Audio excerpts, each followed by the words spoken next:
Today, we're going to look at 3 places you can't go and people who went there anyways. But before we get into today's stories, if you're a fan of the strange, dark, and mysterious delivered in story format, then you've come to the right place because that's all we do and we upload 2 or 3 times every week.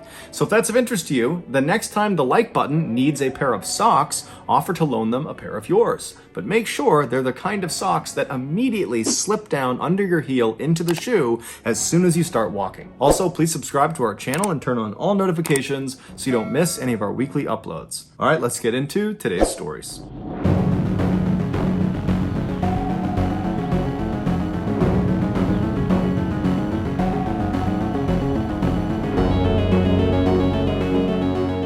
In 1990, 31-year-old John O'Brien was a landscaper in a town just outside of Chicago, Illinois. In January of that year, he and his friend David decided they wanted to escape the cold Chicago winter and go on some vacation to somewhere nice and warm. And so they decided to book a trip to the very sunny Caribbean islands of Trinidad and Tobago. They left for their trip just a couple of days later, which was believed to be January 8th or January 9th, and the hotel they were staying in was right near the airport in Trinidad. So they land in Trinidad, they get off their plane, they make their way out of the airport, they go to their hotel, they drop their luggage, and then they headed out to explore the town. And over the next couple of days, they not only explored Trinidad, but also the island of Tobago, which was a 4-hour boat ride away. And they had great food, they saw some really cool attractions, and just overall, they had a chance to relax in the warm weather while all their friends back home were freezing in Chicago. And so, by all accounts, their vacation was going exactly to plan until Sunday, the 14th of January. This was the day before they were supposed to fly back to Chicago. That day, John began complaining of some unnamed health issue, which has not been made public, so we don't know what it is, and he went to some drugstore in town in Trinidad to look for a specific medication for this unnamed health issue.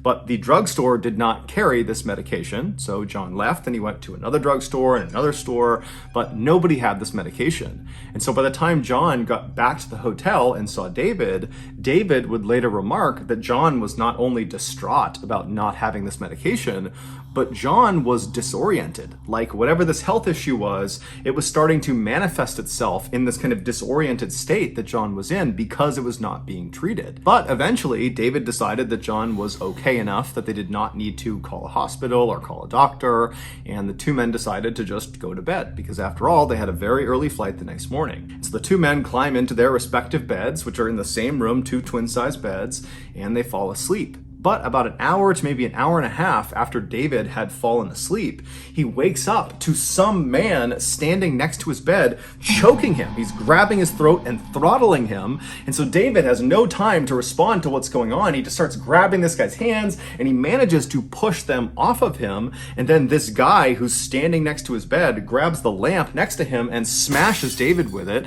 David, from getting hit, falls out of the bed. He lands on the ground, and this guy, his attacker, jumps on top of him, and the 2 men are fighting, but eventually David manages to overpower this guy and he kicks him off. And as soon as he does that, he realizes this guy that's been attacking him is John, and John is completely naked. He's got no clothes on. And so John just stands up and David's looking at him like, what's going on? And John just runs out of the hotel room. He ends up running down the hall. He goes down the stairs. He runs past the front desk, out the front doors of the hotel, and just takes off running. And so John runs for several minutes until he reaches the airport, but instead of going through the front gates, he goes to the side of the front gates where there are these huge chain link fences with barbed wire at the top. And John, again wearing no clothes, climbs up the chain link fence and then manages to navigate the barbs at the top and drops over onto the other side. But where he landed, although it was on airport property, it was kind of like a trap because this airport had 2 fences around its perimeter back to back. And so where John landed was like this grassy no man's land between these 2 fences. But John was on this kind of deranged mission, so he stands up and instead of trying to get back out again, he turns and climbs the next fence, the one that is closer to the airport. And so he climbs up this fence, he manages to get past all the barbed wire at the top, and he drops into the parking lot on the other side. He stands up and just continues running towards the main building of the airport. But between him and the main building of this airport is this huge concrete wall that doesn't look like it has any place to grab onto to climb over it. But John runs up to this wall and manages to climb up and over the wall. And where he landed on the other side was right next to this security guard shack. And so he comes crashing down, and the 4 security guards that are in this shack, they see him come over the wall. They see this naked guy just suddenly appear, and so they charge out to apprehend him and figure out what's going on. But John apparently attacked them. We don't know exactly what he did, but he managed to overpower all 4 of them, and he stole their 4-wheel drive vehicle. And so John just bombs away from the security guard shack with the 4 security guards chasing him on foot. And John, he weaves around the outside of the main airport building, and he heads out onto the tarmac. Out on the tarmac, there were several planes that were moving into position for takeoff. One of those planes was this huge British Airways jet airliner passenger plane that was actually the next to take off. They'd already fired up their engines, and they were sitting at the top of the runway just waiting for clearance. And John just drives directly into this plane. But the vehicle he was driving, this little 4-wheel drive vehicle, it was not tall enough to actually strike the main body of this plane. So instead, when he hit this plane, he basically got wedged underneath one of the wings. At this point, the 4 security guards that had been attacked and had their vehicle stolen from them, I mean, they're running towards the tarmac, but they've also alerted other security personnel in the airport who are all streaming out onto the tarmac towards this British Airways plane and this vehicle and John. And so as they are descending on the scene, the security guards would see John from the passenger seat of this 4-wheel drive vehicle. He stands up, and they can see he's got a pretty nasty cut on his shoulder. And John reaches up and starts rubbing his hand on the underside of the plane, which had been damaged from running into it. And there was oil leaking off the underside of this plane, and John began rubbing this oil around and then dabbing it into his big wound on his shoulder. And then after packing it with this oil, John leapt out of the wrecked 4-wheel drive vehicle and then just took off running away from all these security guards and away from this plane. And in the chaos of this moment, all these security guards and all the airport personnel that were descending on this scene, they managed to lose sight of John. He disappeared on the backside of this plane. And so all these security guards and airport personnel, they come to a stop about 100 feet away from this plane and this wrecked vehicle, and they're just kind of staring at it, wondering, what are we going to do next? They're calling other agencies to come in and assist with this situation, when all of a sudden, somebody notices John about 300 feet away on the other side of the plane. He comes out from behind a building. And so he's running towards the plane, he's running towards this wall of security guards and other airport staff, and John, he manages to get all the way up to the plane before anybody can come up and apprehend him. And when he reaches the plane, he stops for a second, looks up at the engine of this airplane that's still spinning. It's been turned on, and John jumps into the engine, and instantaneously John ceases to exist. He is completely decimated. No one knows for sure what actually caused John's rampage, although it's assumed it had to do with whatever this unnamed health issue was. Ultimately, his death was ruled a suicide. One of the most dangerous Olympic sports is called luge.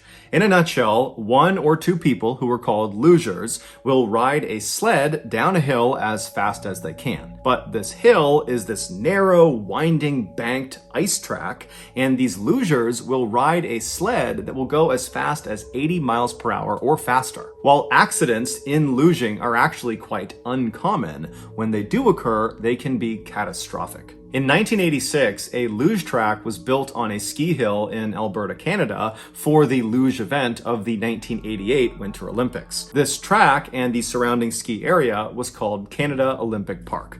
After the Olympics were over, this park was open to the public for recreational purposes. Nearly 30 years later, on January 29, 2016, 3 teenage boys snuck into Canada Olympic Park after hours. They made their way up the hill until they reached this blue 6-foot-tall fence that was covered with warnings telling people to stay back and don't go past this fence unless you are authorized personnel, and these 3 teenage boys were not authorized personnel. Inside of this 6-foot-tall blue fence was what looked like this tall flight of stairs that led up to what looked almost like a log cabin. And that cabin was the starting house of the luge track. The track literally came out of the cabin and fed down below. The 3 boys, one of which had actually worked at this park the winter before selling tickets, they looked at each other and grinned and then chucked their plastic sleds over this blue fence, and then they climbed up and over themselves. Once on the other side, they each picked up their sled and then made their way up the stairs into the starting house. Once they were inside, they kind of arranged themselves to see who would go first, second, and third. They put their helmets on because they all brought helmets. They strapped on headlamps so they could see the course because there were no lights on the course. And then one by one, they began going down this luge track. But surprisingly, it wasn't that fast. As they went down, they would actually stop and have to use their feet to get going again. But that was because they had these cheap plastic sleds that were not designed for this luge course. What you needed were these specialty sleds with blades on the sides that got you up to full speed. And so after the three boys eventually, slowly, painfully made their way all the way down to the bottom of this luge track, they were pretty disappointed, but they thought, okay, well, let's just all get in one sled and we'll go down again, and with the added weight, we should go faster. And so they marched their way back up, all the way up to the top of the starting house, and all three of them sat in one sled and they pushed off, and sure enough, they went way faster. They bombed all the way down this track. It was so much fun. They were totally exhilarated, and after doing it a couple more times, they decided, okay, our luck's gonna run out, we're gonna get caught, and so they climbed back over that blue fence and snuck out of the park without getting caught. The following weekend, those three same boys, along with 5 of their friends they had recruited, returned to Canada Olympic Park after hours. And so the 3 boys that had been there the weekend before, they led the group up the hill. They got to that blue fence that surrounded the luge starting house, and one by one, each of these teenage boys climbed up and over this fence, and they made their way up the stairs into the starting house. Once they were inside, they began figuring out who was going to go in each of the 3 sleds they had brought along. And they determined they would put 3 boys in the first sled, 3 boys in the second sled, and 2 boys in the final sled. Because of how successful the previous weekend's trip down the luge track had been, according to the 3 boys that had gone, this time the group decided they did not need helmets because this was relatively safe. They also decided not to bring headlamps because they figured it would be more exhilarating to go flying down this track in the darkness. And so a little after midnight on February 6th, the first 3 boys climbed into the first sled and pushed off. At first, it was going exactly to plan. It was fun, they were going fast, it was exhilarating, but then disaster struck. Unlike the previous weekend, this weekend, there was a metal chain that had been strung across one of the sections towards the bottom of the luge track. It was there to keep a particular section of the track in place. And so these boys, as they come flying around the corner, they don't see it, and they strike this chain at full speed. Now, this chain was at neck height, and so when it hit them, it instantly decapitated and killed one of the boys. It was a 17-year-old named Evan Caldwell. And so he dies immediately, and the other 2 are thrown from the sled and landed unconscious. Now, back up at the starting house, they have no way of knowing this has happened to the first sled. Not only because they can't see anything, but also because the boys in the first sled are not making any sound. They're either unconscious or deceased. And so at some point, this second group of boys thinks they've waited long enough to account for the first sled to get down and out of the way. And so they load up their sled and they push off. And so they go flying down, it's going great, but just like the first sled, at some point they turn that corner and they hit that chain. But miraculously, the second group of 3 boys, they hit the chain in such a way that they kind of slipped under it. And so they were all thrown from their sled and kind of smashed into the track. But the worst injury of the second sled was just a broken ankle.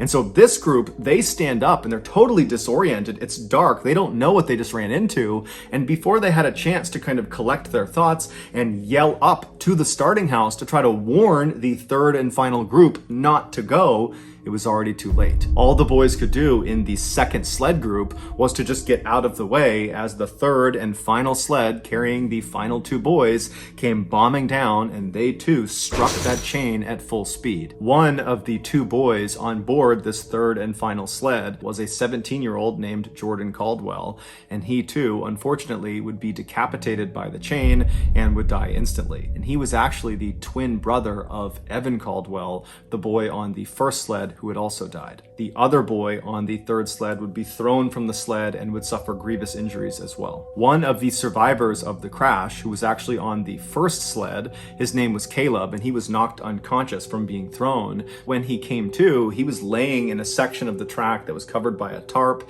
and at first he couldn't see anything, he couldn't hear anything, but he just felt like there was something lodged in his throat, and it was making it very hard to breathe. Most likely that was just from his throat being crushed in from hitting that chain. And so as he's struggling to breathe, his senses began to come back to him, and his sight came back, and he noticed he was laying down, and one of the boys who had been on the second sled was kneeling next to him. This was one of the boys that had not been badly hurt, and he had his hand on Caleb's shoulder, and he was praying for Caleb to survive.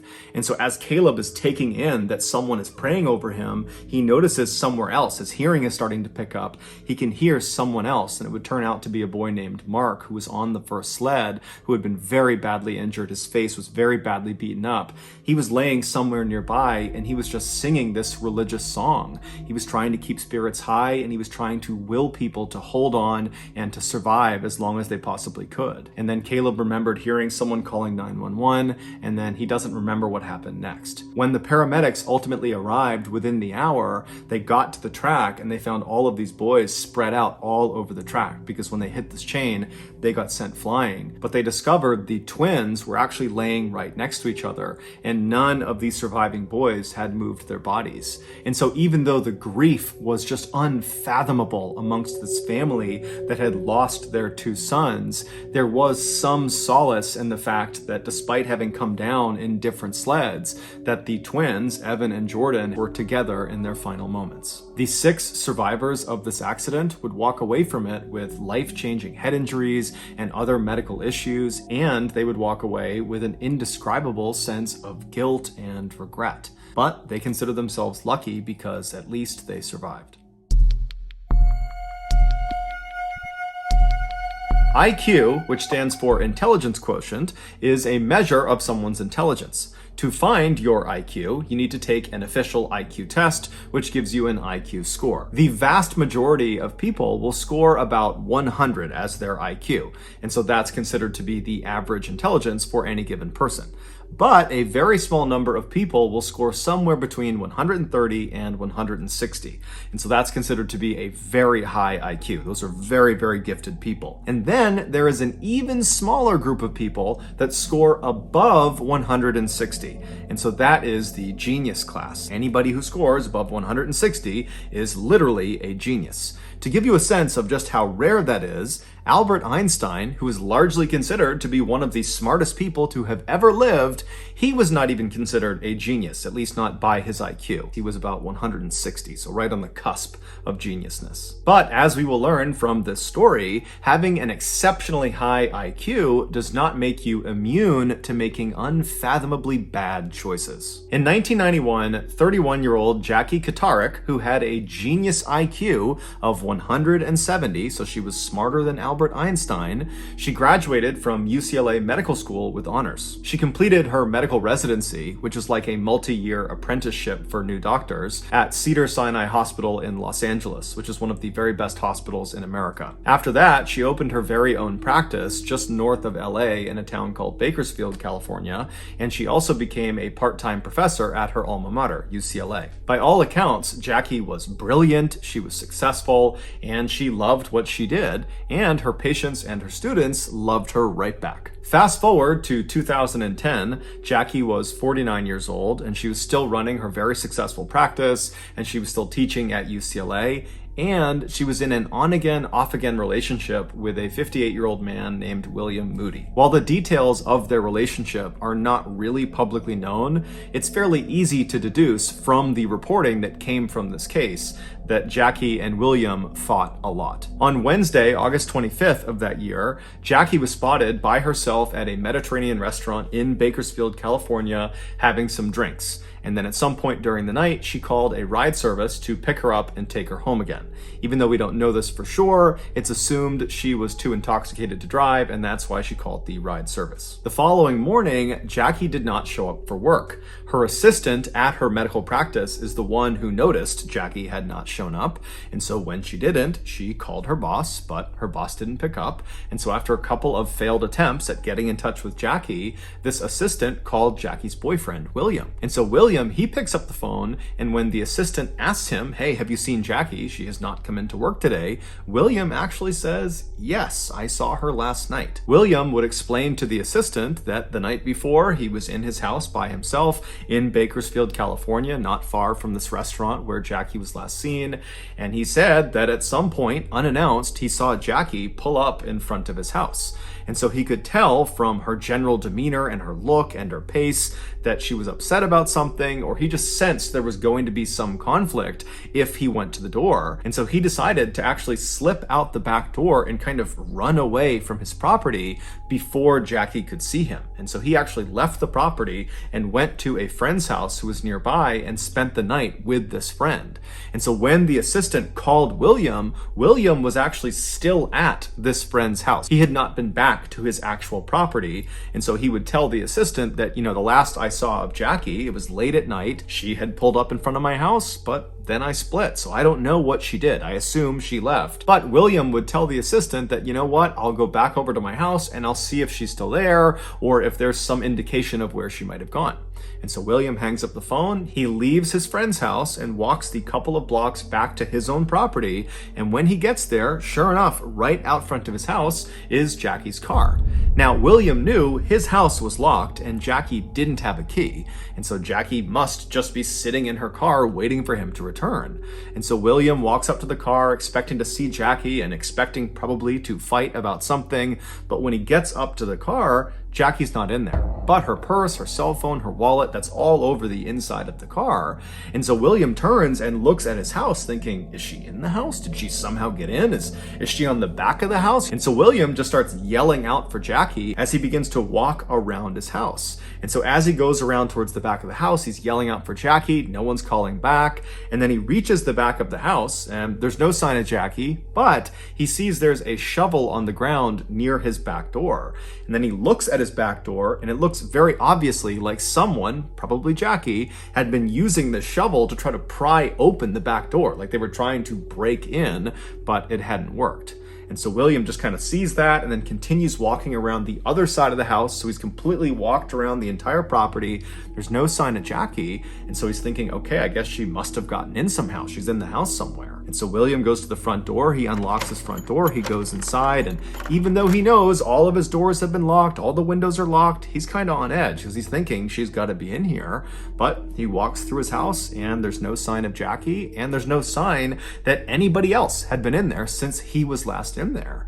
And so he's totally puzzled because it doesn't really make any sense that Jackie's car is out front, but he's thinking, okay, maybe she got here and then she called a ride service and went somewhere else. I'm sure she's fine. So William calls the medical assistant and says, look, her car is here, her stuff's here, but she's not here. I don't know what she's doing. I'll let you know if anything comes of it. The assistant said, I really feel like something's off here and we really do need to call the police. And so William would say, you know what?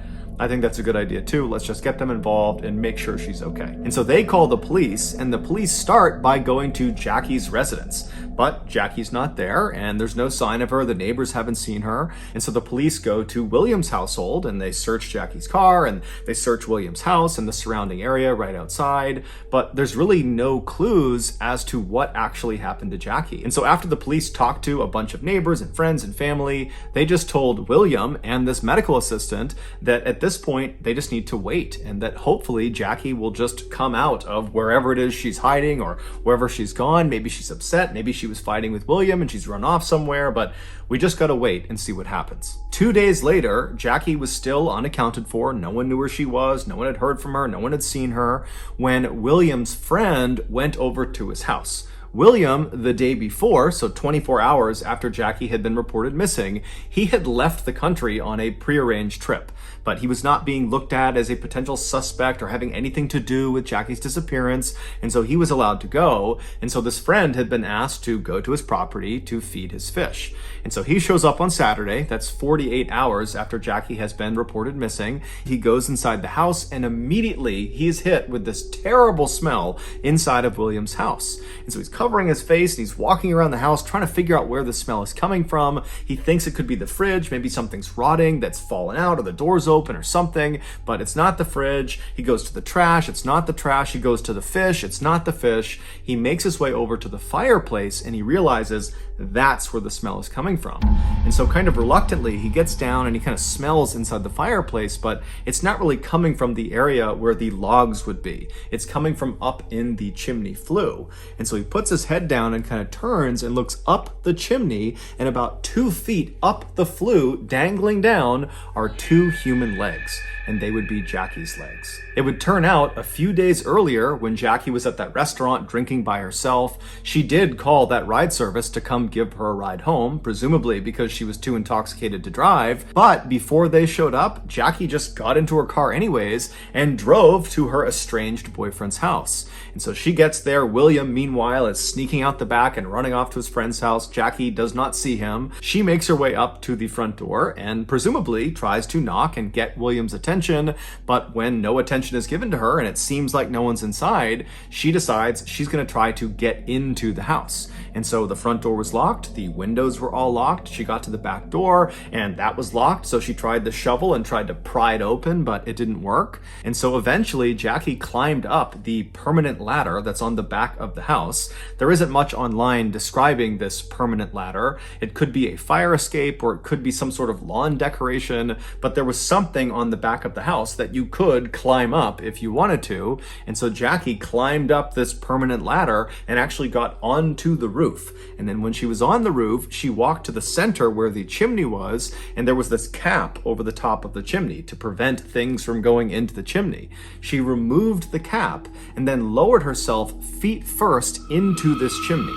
Now, it's unclear how quickly she descended this chimney, but eventually she got stuck because the width of this chimney was not uniform. It started fairly wide at the top and then narrowed as it went down. And so at some point, as she went down feet first, she would have gotten completely wedged. It wouldn't have mattered if her hands were above her head or by her side, because either way, they were useless. She couldn't bend her arms and there was nothing to grab onto, so her arms couldn't do anything. And then below her, there was nothing for her feet to push onto. And so she was totally stuck. And since William was not in his house, he had left, there was no one there to help her. And so Jackie probably started screaming for help, but as soon as she did that and she exhaled that huge scream, her chest would have constricted from exhaling, and that would have shrunk her chest, making her thinner, and she would have dropped a little bit farther into the chimney. And then when she breathed back in again, her chest would not be able to expand back to its original position because the chimney would be restricting her. It's like this brace that's around her chest that as she gets lower and lower and lower, it gets tighter and tighter and tighter. And so her lung capacity is shrinking second by second. And as her lung capacity shrinks, she would not have had the lung strength to emit a loud enough sound to get anybody's attention. Basically, she couldn't scream. She couldn't take in a big enough breath to scream out. And so she was just stuck in this totally compromised position in this claustrophobic little chimney where she could do nothing but wait and hope maybe William or someone took notice of the fact that she was in here, even though, again, she couldn't get anyone's attention. And so most likely she would have begun rationing her breaths because, again, every time she breathes out too much, she goes farther and farther, making it harder and harder to breathe. And at some point, starting on Thursday night, she would have heard William in the house. He would have been only a few feet away from her, but she can't make a sound loud enough to get his attention. And we know she was alive by Thursday night because neighbors heard someone faintly yelling help on Friday night. So nearly 48 hours after she got stuck in the chimney, it's believed she was still alive. And those neighbors, when they heard that faint call for help, they assumed it was kids in a nearby pool, and so they didn't do anything about it. When they found out what had happened, they thought, you know what, it was coming from that chimney. That's where we heard it coming from. Jackie would die shortly after the neighbors heard her calling for help because she was dead by the time the friend found her in the chimney the following day on Saturday. Jackie would die from mechanical asphyxia, which is basically suffocation, but it's caused by some physical obstruction. And in this case, it was the chimney. The chimney literally crushed her chest to the point where she could no longer inflate her lungs. It would take firefighters approximately 5 hours to break this chimney down to finally retrieve Jackie's body. No charges were filed against anyone for Jackie's death. It was ruled to be an accident caused by an unbelievable error in judgment by an unbelievably brilliant woman. So that's going to do it, guys. If you found the secret in today's episode, let us know in the comments section what it is and where you found it, so give us the timestamp. And if you're the first to do that, we'll pin you at the top of the comment section. If you got something out of today's episode and you haven't done this already, the next time the like button needs a pair of socks, offer to loan them yours, but make sure you give them a pair that immediately slides down into their shoe as soon as they start walking. Also, please subscribe to our channel and turn on all notifications so you don't miss any of our weekly 2 or 3 video uploads. We are now selling merchandise like flannels and hats and mugs and stickers and all sorts of stuff. If you're interested, go to shopmrballin.com. If you want to learn about upcoming deals and promotions for our shop, go to our shop's Instagram page. The username is shopmrballin. If you want to get in touch with me, you can direct message me on Instagram or on Twitter. My username for both platforms is the same. It's johnballin416. I also have a ton of content over on TikTok where my username is Mr. Ballin. We also have a second YouTube channel called Mr. Ballin Shorts where we post random short videos and lost episodes. We also have a Facebook page just called Mr. Ballin where we post condensed versions of the long episodes you see on YouTube. If you have a story suggestion, please submit it to our subreddit just called Mr. Ballin. It's linked in the description below. So whether I see you on Instagram, Twitter, TikTok, Reddit, YouTube, Facebook, or some combination, just know that I really appreciate your support. And until next time, that's going to do it. See ya.